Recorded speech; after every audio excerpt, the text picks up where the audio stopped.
101 Chevy.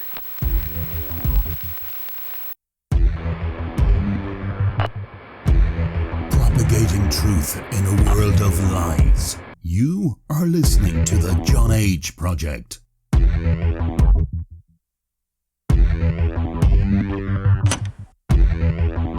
Trust no one. Trust no one. Trust no one.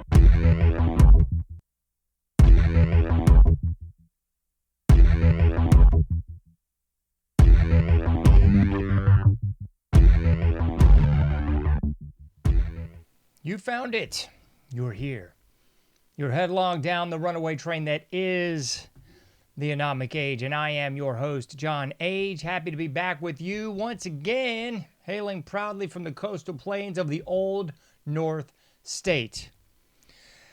I'll be with you as we take a somewhat satirical journey down the path of murder, destruction, mayhem, and the extermination of human life on this planet, a forced march into obsolescence thrust upon us by a global, satanic death cult of pedophiles. Please check out anomicage.com if you've not already done so. Like all the likes, subscribe to all the subscriptions.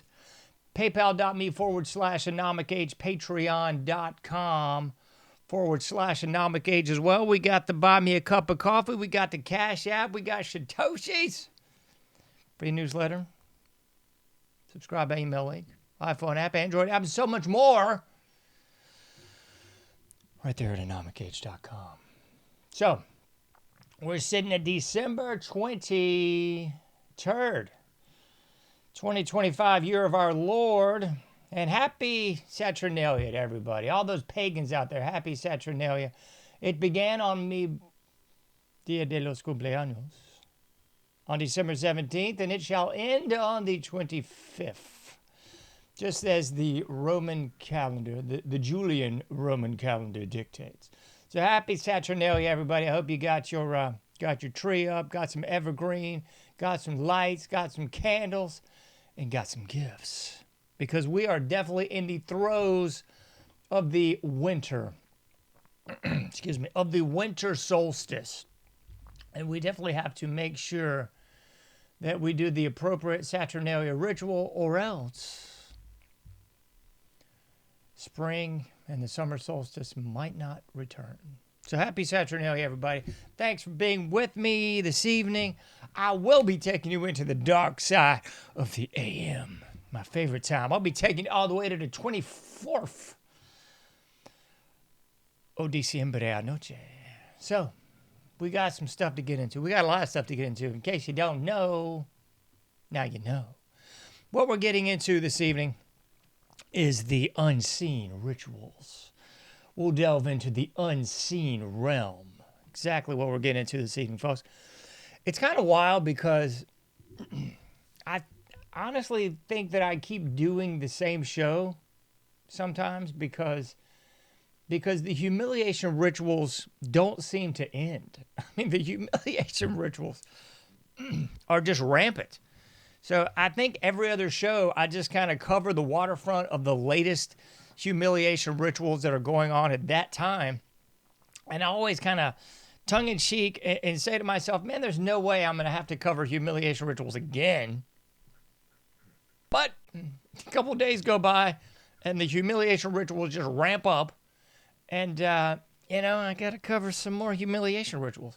So we'll cover all that, and we'll kind of go big picture, the micro and the macro, because I talked about this on the last show, and I just don't know if people are fully grasping the cultural ramifications of these humiliation rituals. I don't think you are. So I'm going to really cover that again, and I'll try to bring up some different examples, because I don't know if people are really grasping what's going on, but I hope you will by the end of it all today. So before we cover the individual incidences, let's just cover some basic groundwork here. So when we're talking about humiliation rituals, what does that really mean? I've talked about this before. I've done a whole show on the struggle sessions in China and how they are very applicable to what we're seeing today. So the struggle sessions in China were part of the Cultural Revolution, where it was vastly younger kids calling out the adults for not being virtuous and condemning them in public. This could, and usually did, require some beatings, some torture, and often death. But the real crux of this was a humiliation of the people, a humiliation of the older set, and a replacement or a relegation by the younger set. And this was all malice funded. This was all, CIA run, basically. We put China out to pasture, and then we gave them favored trading status. We let them back in, in the 70s and all this mess. And here we are today. So this is very cyclical. And what I want people to kind of understand with this is that's what we did see. Well, we're still seeing that. I would say we're seeing it to a lesser degree here in the West, the United States, Los Estados Unidos. But the struggle sessions have been going on in this country for at least 10, probably 15 years, if I'm being real. So what was going on with the struggle sessions is this was the virtue signal. This was all the nonsense you saw with people getting canceled, people online, and people abstaining from talking and doing the Amish shunning thing. Oh my, you said something I don't like. I can't talk to you anymore. And doxing people and all this. This was part of the struggle sessions here in the United States. So we hopefully can grasp that much, right? We got that. So that's self-evident. But then you got to look at it through kind of the more up-to-date lens of the struggle session, because we're not in those, the more shallow end of the pool anymore. Now we're definitely in the deeper end of the pool as the struggle sessions go. So what we're seeing now is very akin to the struggle sessions, but I would just call it a straight-up humiliation ritual.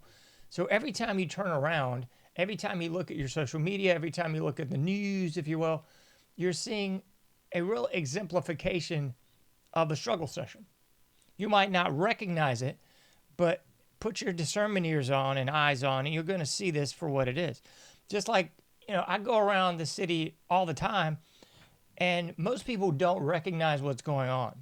The enlargement and proliferation of bike lanes with the shrinking lanes for the cars, the extinction of single-family homes being again erased and usurped by the Agenda 21 dwellings, 800,000 square foot, super high price tag. It's usually some sort of business on the bottom and then 3 stories of housing on the top. So this is what we're seeing in every city around the United States. This isn't anything new. But if you see that, you're just going to think, oh my gosh, I can't believe what's going on. But if you see that through that discernment lens and eyeballs, you're going to see that as Agenda 21, Agenda 2030. That's what all this is. And it's not unique to my city. It's not unique to yours. It's going ubiquitous all across the United States. And consequently, we're going to see the rollout of what we're already seeing, but the rewilding plan. Most cities are just going to be consumed by a rewilding plan to save the animals and to urinate all over the Homo sapiens. That's really what's up. And just like the Hunger Games, it's going to be one specific area that the plebs can go in. They'll be in their little slave quarters, whatever they've cordoned off your plantation borders. You can stay there. And then the elites will be in their ivory towers and their castles, if you will, to go full old world. And that's exactly what we're going to see. So again, if you sort of look through that parallax view or are able to drop the cognitive dissonance and see this for what it is, that's what's going on. So likewise, these unseen occult rituals are going on around us all the time, but we're not fully grasping it.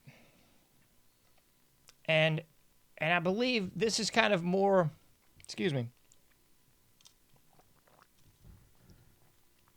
this is, again, more of an extension of the K through 12 indoctrination, college, university weaponization.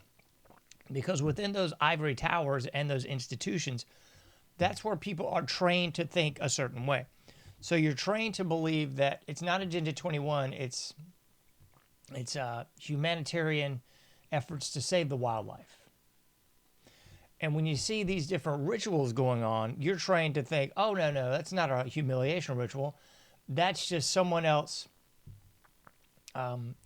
coming to their senses and changing their position, or someone that did something bad, they got scolded by the shaking finger, the nanny state, and that's really what's going on here. So that's what we're seeing with these unseen rituals, and we can see it through a lot of different ways. My goodness, there's so much to get into with this stuff, but the unseen rituals have really been kind of rolled out, and we've been trained to not see them. We've been trained to ignore our discernment and just trust the science. We've been trained to ignore our discernment and just trust the academicians. So another way to look at this is kind of through that lens of the satanic panic. Because the satanic panic, I will say, although elements of this were real, make no mistake about it, satanic panic was a real thing. It wasn't just this panic that they tell you in social science. It was a real thing. But they trained the general public to first say, okay, anything that looks dark and uses obvious satanic iconography, that is bad. So, of course, if you're looking shallow into the pool, you're going, okay, that makes reasonable sense. However, then they flipped the script and said, oh no, it's all under the guise of a satanic panic. It was those Christian fundamentalists that thought dancing was bad and all rock music was bad, that claimed everything was satanic. Okay? So they conditioned people first to hyperbolically trigger on events, and then they scolded you and told you, no, you were wrong, you were mistaken. We'll tell you what the right thing is. Okay? And you see the same sort of rollout if you remember The Matrix. The woman in the red dress. The woman in the red dress was a red herring. She was a distraction within the Matrix. So we see the same thing happen in our country and culture today, where we see an op being rolled out. They give you the red herring. They give you the problem. They wait for your reaction. Then they offer the solution. It's Hegelian dialectic all over again. So that's also what we are seeing today. So after they told you, oh, satanic panic, that's just a bunch of hogwash, then they've conditioned you to not go beyond the shallow end of the pool. They've conditioned you that, okay, it's only going to be seen as satanic, and even then, it's probably just a joke if they come right out in your face and give you something like Marilyn Manson, like 20-some years ago. And then people oohed and awed and went, oh, that's very reminiscent of everything they told us in the late 70s and 80s. He's persona non grata. He's bad. I'm not suggesting he was good, okay? So you can have two different things coexist at the same time. You don't have to go binary opposition and just pick a side, okay? So Marilyn Manson, bad. Got it. His music sucks. He was a total grift, a 90s version of Alice Cooper, blah, blah, blah. It's all just a joke, really, folks. But when people saw that, they went, okay, dark guy, bad. But what they couldn't simultaneously digest is that when the devil comes to steal, kill, and destroy, he's not going to show up with a red pitchfork, some horns, a freaky beard, a goatee rather, and a red jumpsuit. That's not how the devil's going to show up. So they first conditioned the people that that's what it's going to be. Then they said, oh, you were stupid for falling for it. And then they give you just kind of like each generation has their example of, oh, this guy's satanic. And it's like remotely dark and everybody goes, ooh, that's the bad guy. What they don't get is that's the shallow end of the pool of the bad guy. So people look at Taylor Swift and go, oh, yeah, she's not satanic. They look at, the most just vanilla stuff in the world. People can't seem to grasp that can and is the real entry point of the evil. That can and is where the real rituals are taking place. They take, one of the would-be most wholesome events right up there with mom, apple pie, and baseball, the Super Bowl. They've turned the Super Bowl for 20 years into a satanic ritual. And they get these obscure acts up there to pull their Satan shtick. And that's obvious. But what you're not seeing is it's the other acts that are really pulling the wool over your eyes. I mean, I didn't buy this. But then I had a guy on, good grief, I should know this guy's name. goodness. He was on multiple times. Let me see if I can pull him up. But he was on multiple times. I'm not going to remember this. I know it. But he did some work with the paranormal. He's a minister that goes out there and tries to help people that are in these really bad situations with the demonic. There he is, Bill Bean. Bill Bean, that's his name. Thanks. And thank you, Bill, for being on the show if you're listening. Bill Bean, great example of that because I learn something all the time from guests on the show. I learn just by doing research for the shows, even these ones I'm doing right now, solo. But Bill Bean threw out the name that I couldn't believe. He said Hall & Oates. Hall & Oates, like the most vanilla, like adult contemporary rock, the 70s and into the 80s. But I love Hall & Oates myself, and I was like, Bill, what the... I went up after he was on and looked it up, and yeah, Hall & Oates, they got interviews of these guys. Daryl Hall, if I'm not mistaken, he's the main guy that was in interview and discussing this. But he was like, yeah, talking about how his work, his music was evil. It was not meant to be vanilla. It was meant to be a palatable end, if you will, to get people defenses down and then throw them into the deep end of the pool. So people really don't understand how the devil operates, and they don't understand these unseen rituals. Because it's one thing to see these Super Bowl, sacrifice performances from Lady Gaga and all these entities or whatever, but that's the vanilla end of the pool, folks. So I really want people to come out of the dark and into the light, if you will, and try to grasp some of these unseen rituals. Grasp the greater humiliation ritual that's going on all around you all the time. Because people mistakenly always say, oh, I can't believe they're so stupid. I can't believe they're doing this. I can't believe they don't realize. They realize it, folks. They're not stupid. It's an operation. So when people come out, these cult members for Trump, and I can't believe Trump's giving more to Ukraine, giving more to Israel, giving more to whatever Asian country he was giving monies to. Was it like Taiwan, I believe? Can't believe he's doing that. I can't believe, they hadn't released the Epstein files. I can't believe nobody's been arrested. I can't believe the border's, still open. It's like they say this stuff and they don't get it, folks. It's a con, a hustle, and a dodge. It's a scam. But people don't want to realize that.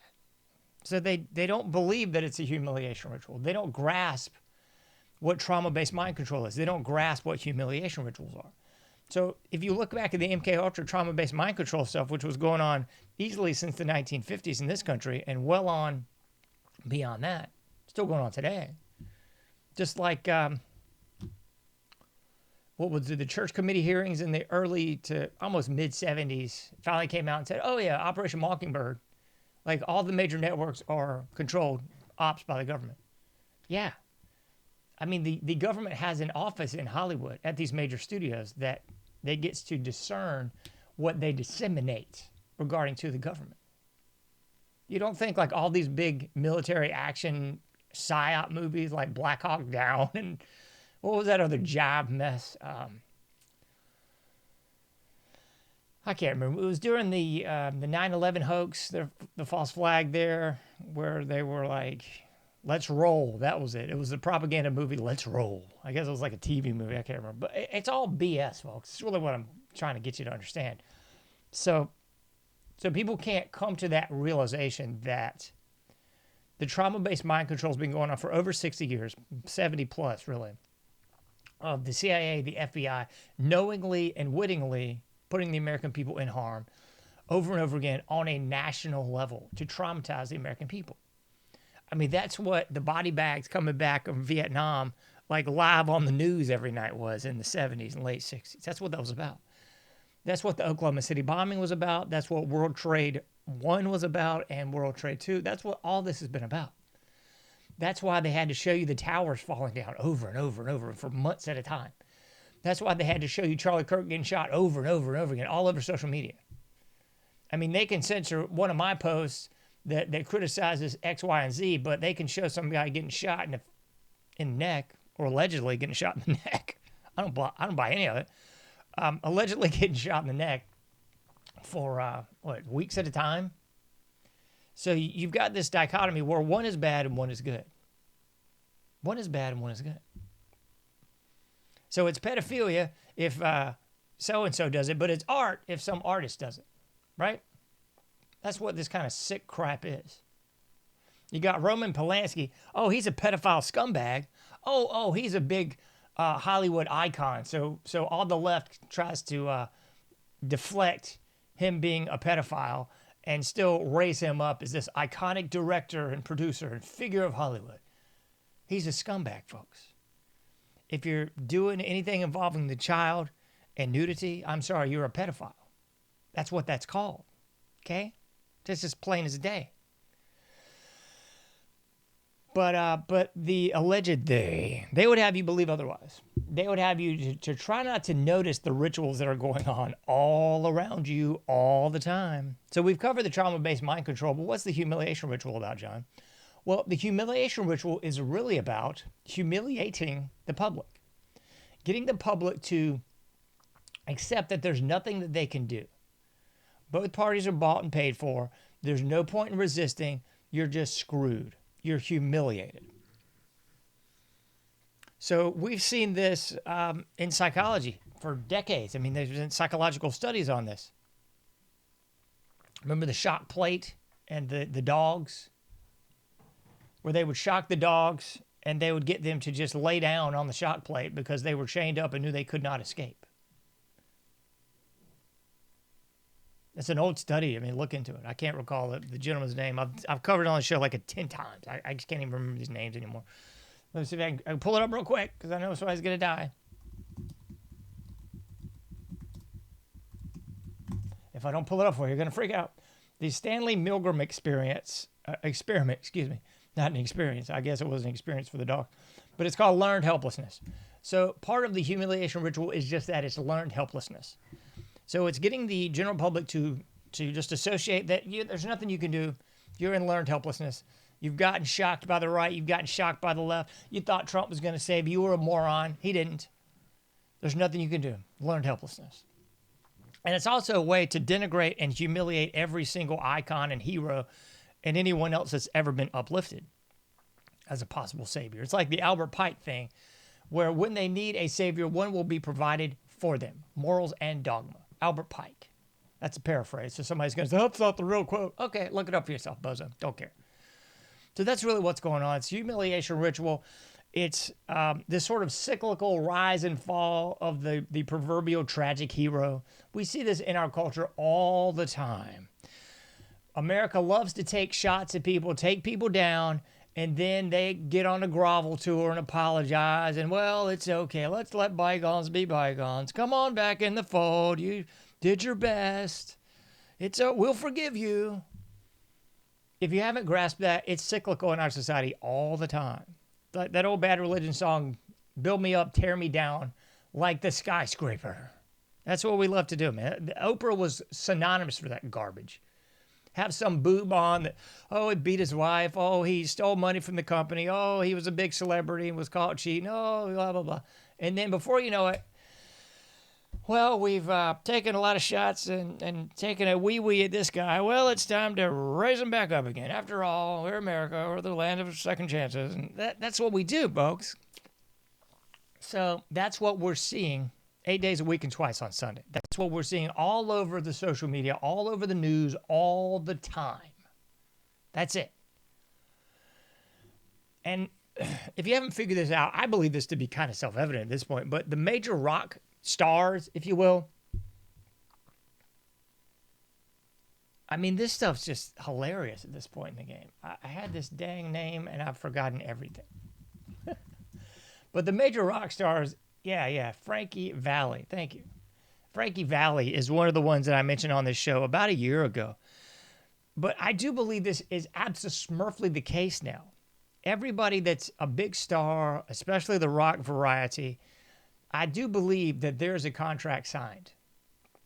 If you go back into like the John Todd stuff, if you want to go down that rabbit hole, and even look into the stuff Bill Bean mentioned on my show about a year and a half ago, he mentioned a lot of these big name rock stars, and it came out in the 70s that, yeah, they had rituals over the tapes at the time and over the records and the pressings. This is a definite ritual attack against the people. If you look at, who's that scumbag that came out? Pardon me. The scumbag that came out, was it last month? I can't think of this. That gypsy moron. I'm sorry. Oh my goodness.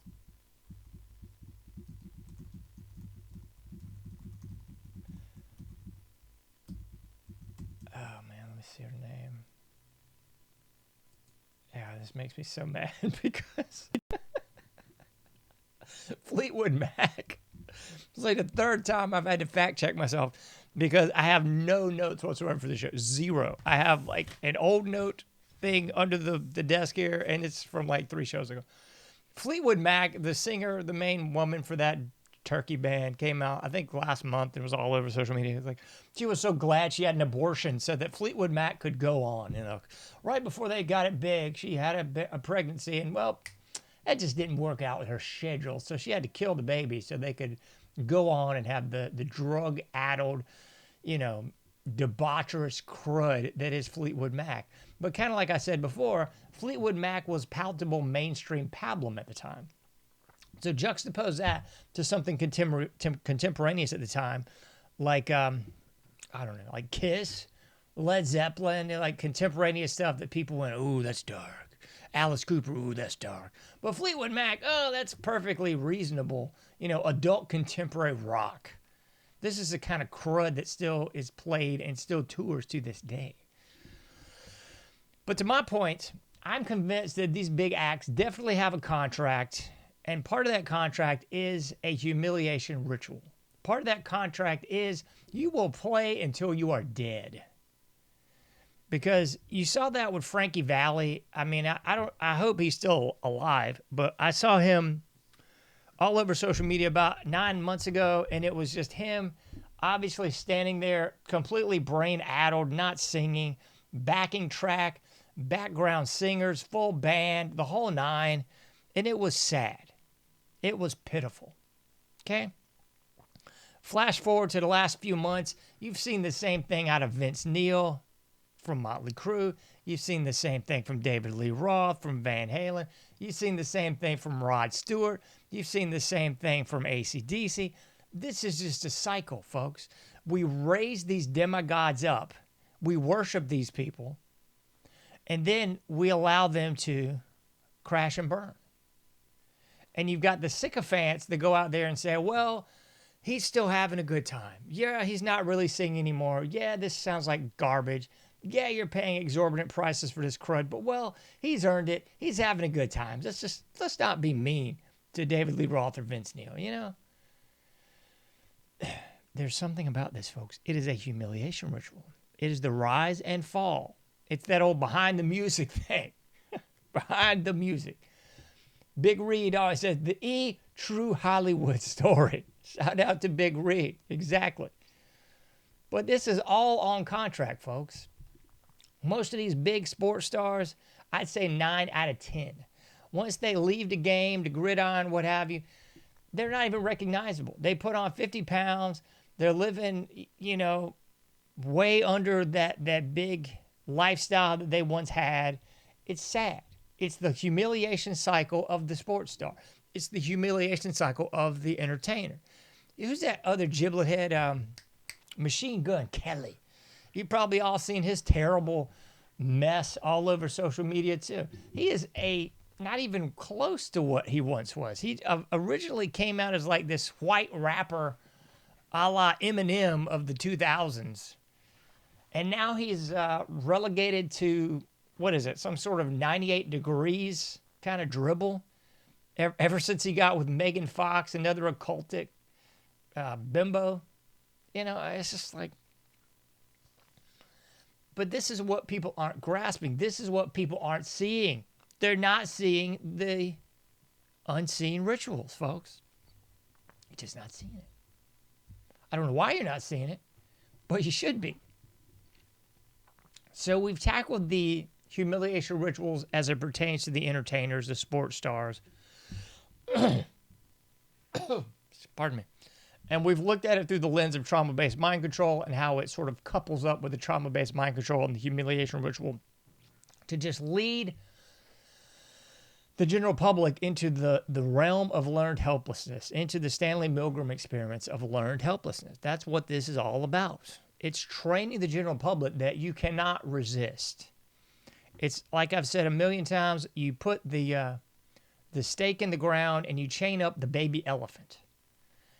That baby elephant grows to a multi-ton juggernaut that could easily rip the tent, the town down.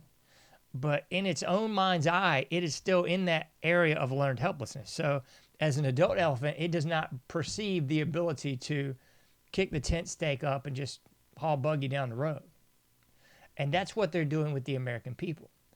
They're putting the blinders on. They're putting the unseen rituals on.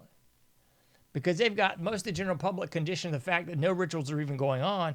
And if they are, it's only done by the dark, spooky types that come out and like profess their allegiance to Satan, profess their allegiance to Baal, you know, this sort of crud that we've seen for years. I mean, that's what the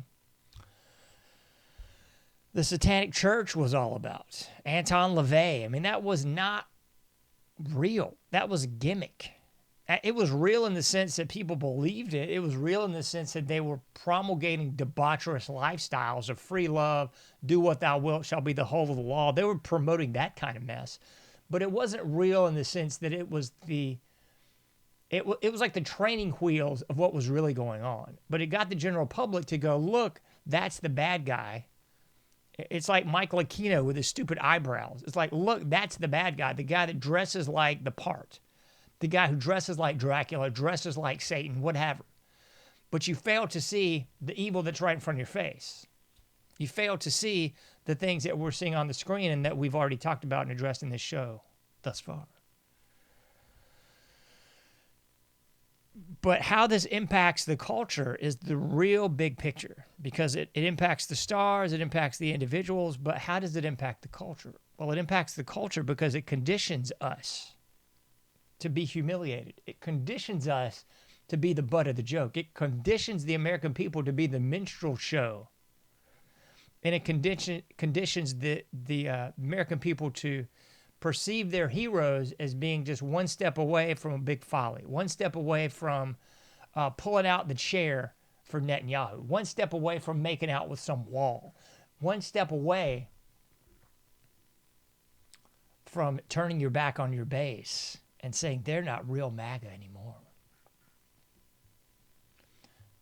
And that's what we've seen 8 days a week and twice on Sunday, folks. So let's tackle some of the folks that you're seeing on the screen.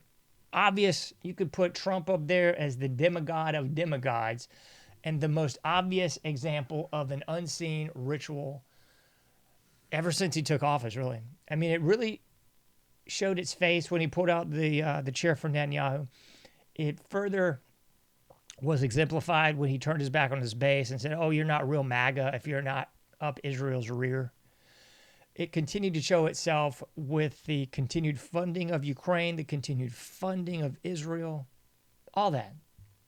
It continued to show itself with the obvious still pushing the vaccine, still pushing Operation Warp Speed. Nothing to see here. I did a great job. And the most egregious one I think I saw in the last week was the A++++ economy. That's just got to be the biggest laugh of all time. So everyone with a brain knows that this is B to the S. So you have to take this as being a humiliation ritual. There's no other explanation for it.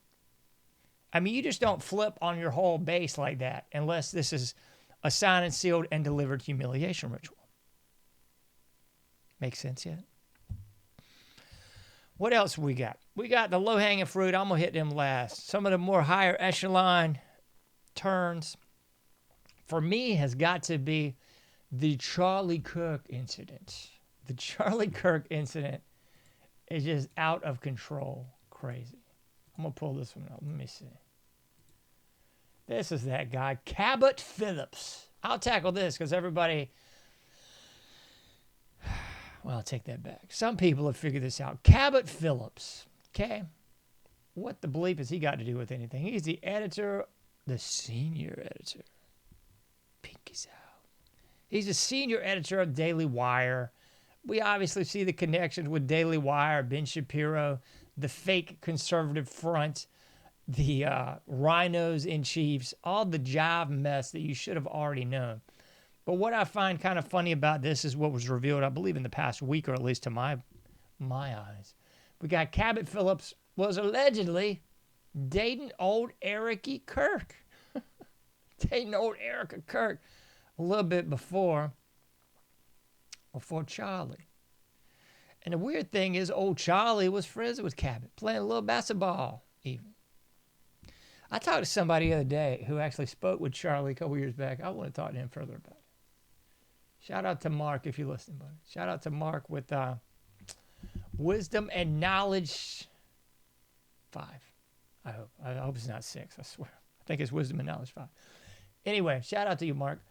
But I want to know a little bit more about that whole relationship because it seems to me like Erica's talking about she never knew Charlie, never dated anybody for a couple years while she was in that vicinity. But now it seems clear to me that was just more lies to deceive. So we got that kind of obvious connection. And what else we got from Erica? We got so much for Erica. We could just do a whole show, really, on the unseen rituals from Erica Kirk. Everybody's been talking about her eyes, and they look, anytime somebody calls her out on her bull jive, she goes into this, I'm a spooky spook eye mode, and I'm going to get you kind of look, you know. But anyway, we already know that Erica was just apparently mysteriously called out of the blue by DJT to take part in a beauty pageant in Arizona. And imagine that, she won. Holy shit, that's unbelievable. And then she went on to be an actress and went on to be employed by Trump. How bizarre. So it seems to me like she's a honeypot plant for Charlie Kirk that was set up way in the past, perhaps by DJT himself. What do you know? So that seems kind of self-evident, but the rituals is really what I wanted to get into today because the rituals are just comical now. Every time you see this woman, she's rocking some scantily clad gear, and I'm not suggesting she's sewing any skin, but she's got enough glitter on to make a disco ball jealous in the most recent footage. She's got them leather pants on from her groping ritual with not DJT, but JD Vance. Sorry, another guy. This is a shapeshifter changing names, like he's changing lanes on the highway. JD Vance, who basically, this is another humiliation ritual of humiliation rituals, because it won't even a week after this alleged death of Charlie Kirk, where she's up there saying nobody will take the place of Charlie except maybe JD Vance. What? And the next thing you know, she's up there groping the dude's nape of the neck on public television. Humiliation ritual again. But like I said before, folks, it's a humiliation ritual for everyone that participates in it. That's what people don't understand about rituals and sacrifice. Symbols, rituals, and sacrifice. Is you don't actually have to be an actual active participant to be a participant in it. Because much like the world wars were huge sacrifices of bodies to bring about the next and the next and the next. I mean, to bring about the police state, to bring out the UN. All these different death rituals had a purpose.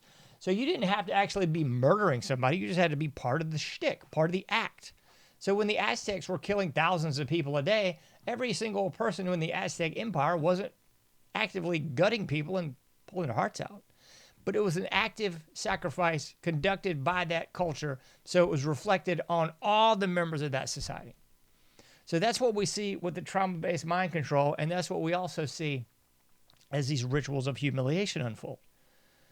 So anybody that was just up Charlie Kirk's rear and thought he was the second coming was first set with the trauma-based mind control and then set again with the humiliation rituals. of his wife just going on a book tour. His wife just, hey, let me just release a book. It's been a couple weeks since my husband died. I got that. That's fine. After all, when I was 17, I had Romanian orphanages that were trafficking kids and got shut down. Isn't that weird? More rituals, more humiliation. The Epstein files, that's another humiliation ritual, because what was run on with at least 2, if not 3 platforms now by DJT was, I'm going to get the deep state. We're going to drain the swamp. We're going to go after these pedophiles. We're going to go get them. No, we're not. We're not going to go get them. And when we're finally pressed on it, we're going to release BS that amounts to a black piece of paper with a couple white lines on it. That's going to be your big release. That's going to be your big exhale moment. That's a humiliation ritual, folks. People believed in this boob, and now they're humiliated. They feel like idiots, or at least they should. What do we got with Andrew Tate and Jake Paul? Why did I put them on the screen, folks? I put them on the screen because they are another extension of a humiliation ritual. So the Jake Paul thing's kind of twofold, because anybody who saw him fight Mike Tyson knows that that was a rigged fight if there ever was one. That was a payday for Mike. That was just a publicity stunt for Jake. That's all that was. If you believe otherwise, all you have to do is watch that one little bit of film where Mike is closing in on that right hook, and he could have knocked Jake's block off, and he pulls the punch and just doesn't throw the punch. That took a lot of restraint by Iron Mike Tyson, because your muscle memory is real, and I don't know what he got paid or how that worked out, but suffice it to say, that was a humiliation ritual for Iron Mike Tyson. We already had this guy convicted of rape, serving time, came back out, rose to prominence again. The ebb and the flow, the rise and the fall of the tragic hero. Then he kind of went on this humiliation. I'm just a big weed head. I'm a goofball who gets in these moronic movies like The Hangover and whatever else. And then what everybody wanted to see was that tragic hero take the sword, take the shield, and rise to prominence once again. But alas, the payoff was too great, and he had to fall to Jake there. But then, with Jake Paul and with Andrew Tate, both of these people have risen to prominence in the manosphere. I'd say definitely Andrew Tate more than Jake Paul, but rose to prominence in the manosphere as far as people that kind of, when you need a hero, one will be provided. They gave life to an otherwise wimpy, limp-wristed, funny boy man environment in the United States, where everybody got browbeat by their female professors, by their female teachers, and by their female-led DEI everywhere, not to mention the propaganda in all media, that men were bad, especially white heterosexuals. You were the problem. The best thing you can do is just bow down, kiss the feet of the women, especially those of color, especially those of Muslim faith, and especially those that are trannies and queer. Kiss their ring. Otherwise, you're excommunicated. You're humiliated. We don't even want anything to do with you. So as a consequence, the pendulum swings back. You got Andrew Tate. You got folks like Jake Paul coming out there and at least showing some testosterone. Real, imaginary, contrived. We all know the legal stuff going on with Andrew Tate. We've all seen that. And for my money, Jake Paul is just nothing more than a paper tiger, completely internet creation. I hold no stock in either of them, to be honest with you, but the general public did. And what we saw in one failed swoop, one day, we saw both of these tragic heroes fall. One got the brakes beat off in a boxing ring. The other got the brakes beat off in another ring. So we saw another humiliation ritual. Back to back, one day. Take them out. Take them all out. Which leads me to believe that there must be another hero coming up. I don't know. I got some times. I'd be remiss if I didn't at least mention this. Alexander Emmerich Jones. Man, I got no idea. Yes, I do.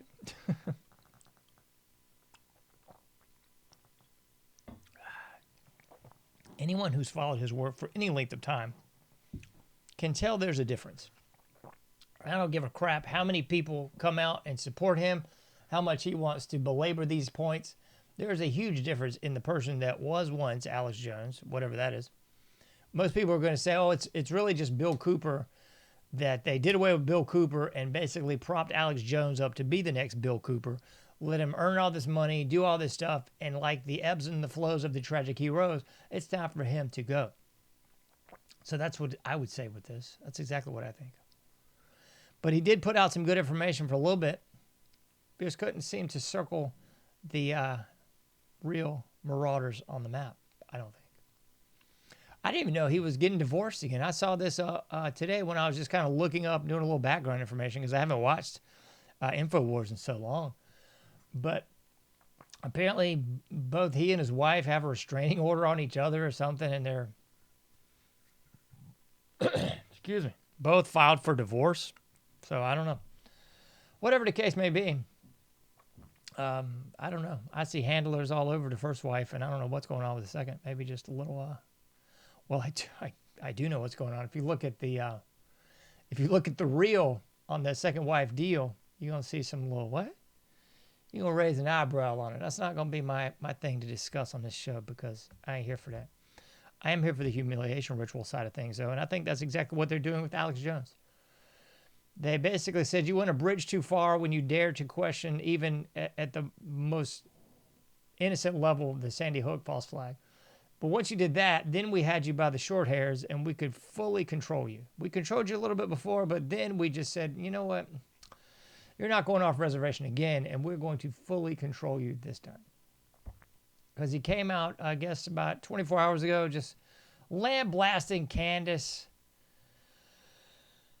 and Candace Owens and saying, oh, no, she didn't have her facts right. You know, she's just pulling stuff out of the hat. She's not accurate. She's just spinning a yarn and trying to somehow frame Israel or somehow frame the U.S. government or frame our military. And that's just comedy at its best, really. I mean, Alex Jones has always been a funny guy, but when I hear that, that is comedy. That's funny, just ridiculously funny. Because Alex Jones knows this as well as I do and probably as well as you do, that the number one person that's usually behind the false flags, the ops, is the government. Okay? That'd be the United States government. And you could always throw MI6 and MI5 in there too. You know, Tavistock Institute, CIA, FBI, all that is kind of synonymous with, oh, who could be behind this? Oh, I got a pretty good idea. Okay? So that's just prima facie. And then you've got the other side of this where it's like it can be anyone but Israel could be behind this. It's kind of what Alex has said over and over again. And then he'll quickly follow up with, but I covered the USS Liberty 20 years ago, and I was the only one covering it. Nobody would know about it if it weren't for me. And I'm like, yeah, good. You're living off old stuff. Trying to be nice. I'm trying not to say the stuff. And that's a sad point in everyone's life. Well, I don't say everyone, but I think a lot of people end up in that position, which brings me back to the humiliation ritual of the rock stars and the entertainers. And that's what we see with rock stars and entertainers. You see these big mega acts, the legacy acts, if you will, they don't release new material. They're living off the fumes of the old material. And that's what Alex is doing too. Sorry, facts time. You can't say Israel. You can't say it's our government. You can only criticize people that are daring to ask the real questions while simultaneously bringing up things you did 20-some years ago. And it's a sad state of affairs. But you see that quite a bit with athletes. You see that with rock stars. You see that with entertainers in the movie and television industry. It's always the same. So it's a humiliation ritual is really what it is. It's kind of like the last person you would expect to come out and criticize someone for doing X, Y, and Z is that guy.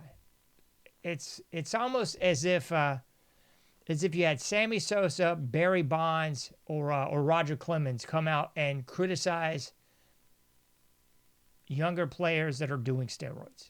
That's exactly what that would be like. It's like you did steroids years ago. You racked up all these numbers. You got all this street cred within your perspective field, pun intended. And now you're coming out saying, bad, bad, bad, you're doing steroids. So your entire legacy, Alex Jones, has been built on questioning the government, questioning the media, and calling a false flag, and a conspiracy. But now that someone else is doing it, that I suppose has beat you to the punch and daring to call out the greatest ally that you can't, they're now persona non grata. It just doesn't make sense, man. And I realize that it's not one big kumbaya conspiracy, alt-right, alt-media, whatever the bleep.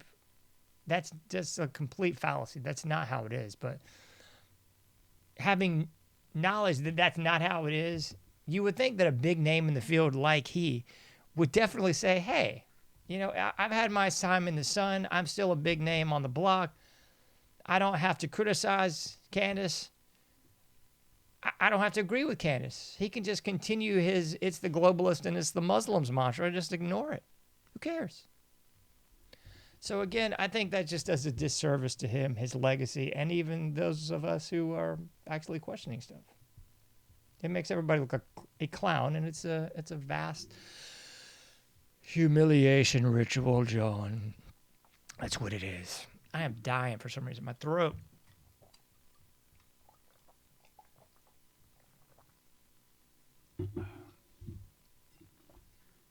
Pardon me. My throat is dry and just kind of scratchy. I don't know what's going on. It wasn't like that all day when I was out fighting the scum on the street, just going to like 5 stores and almost having a mental breakdown.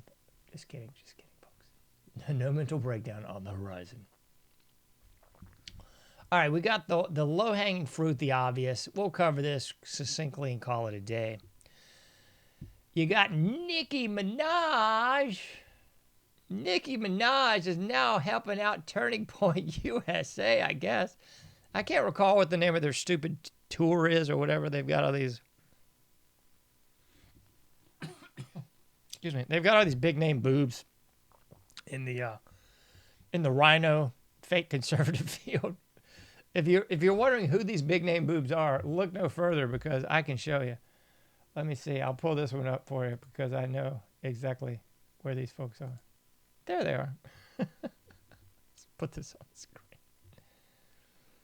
There we go. The controlled bunch. The controlled bunch. That's the usual suspects. You had Talmud Tatum up there the other night talking about how he was giving like $300,000 or something to Turning Point. You got Jack Posobiec there, bottom, middle, still weaving his yarn. I looked at something he was doing a few minutes before airtime, and I just said, forget it. I don't even care. And people are finally waking up to Robbins over there. Tim Pool, he's kind of faded last time. He talked some smack about Candace, and she checked him on it. Kind of faded away. Laura Loomer, I don't even know what's real or imaginary with that creature anymore. Every time I look on social media, there seems to be this grotesque image of her that I hope, assume, and appreciate has to be AI. I don't even believe it's real. Nick is kind of pulling back into center line. He's actually criticizing our greatest ally a little bit. And, well, the rest are where they are.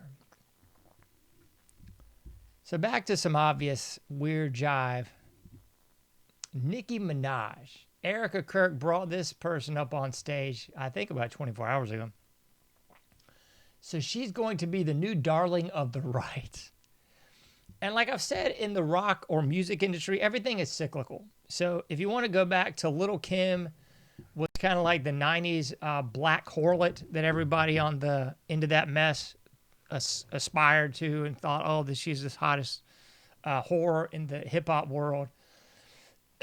And then you had, I guess Nicki Minaj kind of took over that position. Then you had Cardi B and Megan Thee Stallion, all this kind of crap. Don't worry, like the fake rock industry's got that too with Sabrina Carpenter, yucky, and Billie Eilish. They always prop up like the most unattractive people and just try to pander to whatever like one aspect is that they can catch everybody in the horror game. They can catch everybody in their passions. and catch them with. So, that's what they're trying to do with Sabrina Carpenter now. I've never seen a fail like this before. Like, they've been pushing Sabrina Carpenter for like 8-9 months now, and still nobody's biting the whore bait for her. Like, they're doing everything possible, still not biting on it. I think Billie Eilish, they're just going to let her fade into lesbianism now or something, because for a while they were trying to prop her up as kind of like a Pink 2.0, and they were trying to emphasize her cup size and all this, trying to make her be attractive when that's not accurate. And they're doing the same thing with Sabrina Carpenter, trying to make her attractive when she's not. But I mean, it worked in the past. If you look at Madonna, clearly a goblin creature, but people fell for it. So bottom line is that's what they're now doing. It's like a changing of the guard. You saw like one player steps down, Kobe, and then the rise of the next big thing, which is LeBron or what have you. So that's what we're seeing with blanking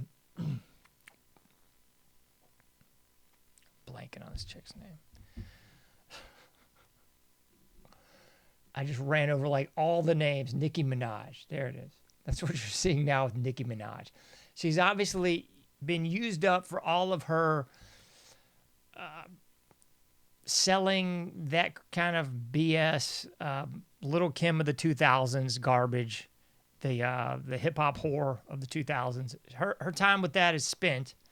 So now she is switching gears and becoming a conservative darling, which is the comedy of all comedies. I mean, Nicki Minaj. Anyone not picking up on the obvious, her name is referencing a menage a trois, like a sexual encounter with 3 people, okay? That's her name, her stage name, if you will. It's not her real name. And some of her iconic songs like Anaconda, feature her in as little clothing as you could possibly have on, while parading around all sorts of assets. You know what I'm saying? But don't worry, because you learned about a month ago that she was a conservative. She came out and said something pro-Trump, and all the Trump cult members went, ooh, great. We've got another, token black female that we can hang our hats on.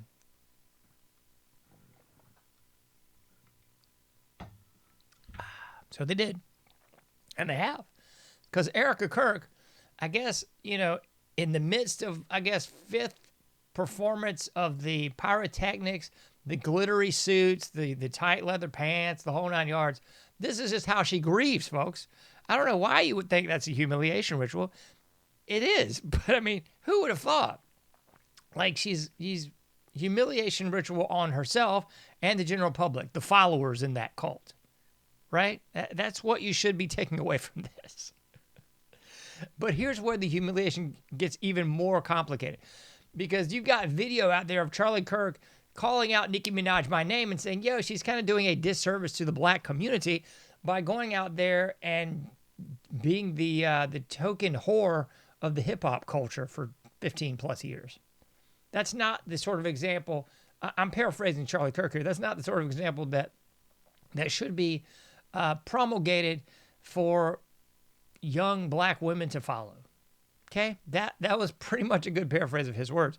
But fear not, because, I'm doing my Illuminati hand cover. Okay? Illuminati hand cover. Give me a check. So, the obvious thing for Erica Kirk to do, now that she's a multi-millionaire, like the plus economy multi times over, and the CEO of Turning Point, now that she can absolutely take all that Israel money, she can absolutely come out and say Shabbat Shalom or Shabbat whatever. And she could absolutely then take a woman that was criticized by her husband for not being a shining example. She can bring her into the fold. She can do the ebb and flow, the rise and fall of the tragic hero. And now she was discredited for a few records because she wasn't hoary enough, I guess. But don't worry, because we will not let that tragic hero fall. Erica Kirk will swoop her up in her arms, in her bosom, and bring her to the podium at Turning Point USA, so that she will now be the darling of the right. And my eye reference, I hope, is not lost on you. because there's multiple images of old Nikki doing the eye cover. There's multiple images of her, as you see on the screen there, with the checkerboard floor. In case you hadn't picked up on that, that's definitely Masonic imagery. That's Illuminati, just as the eye cover is. If you've seen this picture, I was going to try to weave it into this image. Excuse me there. I was going to try to weave it into this image, but I couldn't find a good way to put this image in there. All this imagery courtesy of yours truly, by the way. But there's another image of her covered in monarch butterflies. Again, anybody with the slightest understanding knows the monarch program, another element of the trauma-based mind control brought over here in Operation Paperclip by the United States. So also covered in monarch butterflies, that's another image I couldn't work in there. Standing in front of the checkerboard floor, Masonic, covering one eye. Oh, that's just happenstance. Everybody does that in Hollywood. There must be like the most boring photographers ever assembled because they all seem to just strike the same pose. Isn't it strange? Strange, isn't it? Oh, and if you forgot about this, she also came out, this was several years back, and said, yo, when I take the stage, an entity basically takes over my body. If I'm not mistaken, his name is Ronan. Just fact check me on this. Ronan. Ronan takes over my body, and he's my alter ego. My split personality. I mean, you see the same thing with Sasha Fierce and that trash Beyonce. Same garbage. You've heard similar mess from Gaga. You've heard similar mess from all these different stars over the years. But that's just something they say, right? It has no meaning. It's not any sort of unseen ritual going on. It's nothing occult to it, John. Why would you think that, Mr. H? ¿Por qué? I can't imagine why. I mean, there's just video of this. There's imagery of this. But suddenly, it's time to flip the tragic hero and make the once reviled sex pot of the hip-hop world. Now, she has changed her ways, and now she's going to be the next big starlet for Turning Point USA. You just can't make this jive up, folks. And like I've talked about before, the whole thing, humiliation ritual from Erica Kirk, Turning Point USA, Tammy Faye Baker, Heritage USA, nobody's connecting these dots. I've yet to see anyone connect some obvious dots like this. Same name, same sort of persona, same deal. The only difference is Tammy Faye Baker's husband, Jim Baker, did not get assassinated nor die. He's alive and well. Same sort of sketchiness with money, same sort of sketchiness with this woman crying all over the stage. Anytime it suits the fancy, anytime they say, well, you're going on a big show, you might as well cry on this one. It's a humiliation ritual. It's humiliating themselves, but more to the point, it's the humiliation of the culture. It's a cultural humiliation ritual. You do not have to sign up and show up to a ritual for it to be affecting you. You do not have to show up at a coven in the park on a moonlit Hallows Eve to be part of a occult ritual, for heaven's sakes. Most Christians are doing it right now. They got the tree in the flipping den. They got the lights on the tree. They got the garland. They got the little gifts under there. That's a humiliation ritual too, in case you hadn't figured that out yet. Constantine, anyone? Constantine just took all the paganism that was going on in Rome and just kind of interwove it into the Roman Catholic Church. Didn't pick up on that, did you? That's a humiliation ritual. You got Christians doing occult rituals, and it doesn't seem to bother anyone, because the only one that bothers people is Halloween. Just like I said before, folks, people are scared and reactionary towards the spooky in the room, towards the woman in the red dress, because they think that's how the devil's going to come in. The devil's going to come in, big mask, I've got my pistol. Horse pucky, folks. Horse manure. No. The devil will come in under the guise of Estar with your little basket and eggs and fertility rituals. It'll come under the guise of Saturnalia. La Navidad, right? You should know this, folks. Usa el cerebro.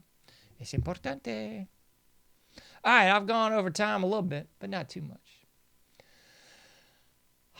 I'm going to close on this one. I believe we're going to put the image on the screen one more time. The unseen rituals. That's what you should be discerning from this. We've talked about various unseen rituals.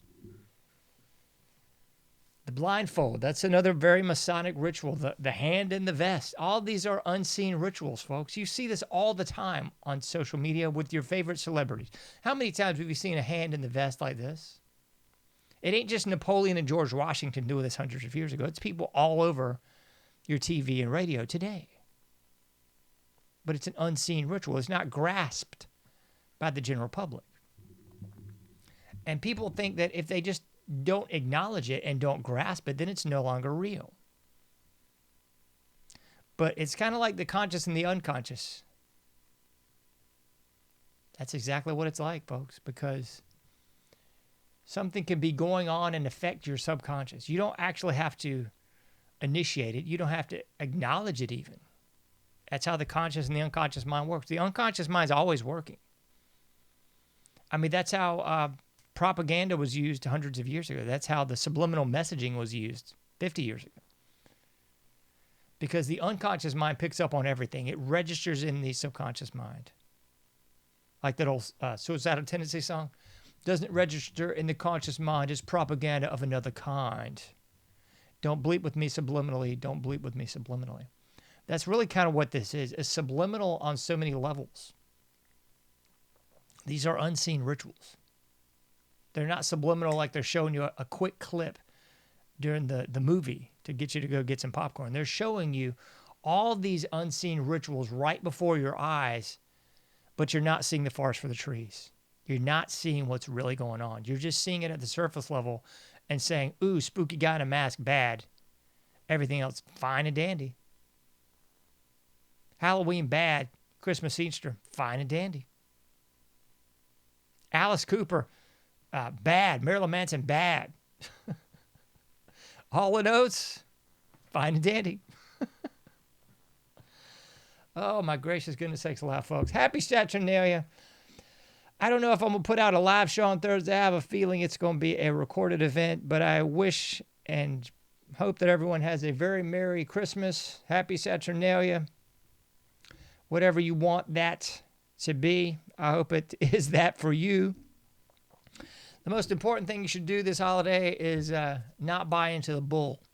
Use this time of season to cut off the cameras, cut off the devices, cut off the TVs, and just sit around and talk. Reconnect to your family, your absolute close immediate family. That's what you need to connect to.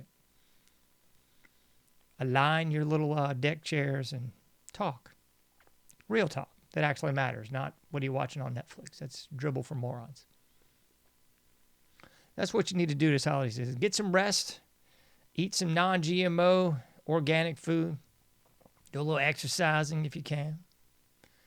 And get ready for what's coming down the pike, folks, because you can't do everything, but you can do something.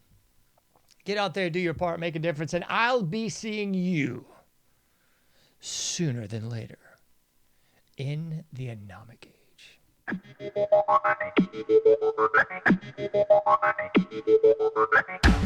Thank you for listening to The Anomic Age, a John Age project. For past shows, further info, and to comment, go to anomicage.com. That's ANOMICAGE.com. Till next time, thank you for listening to The Anomic Age.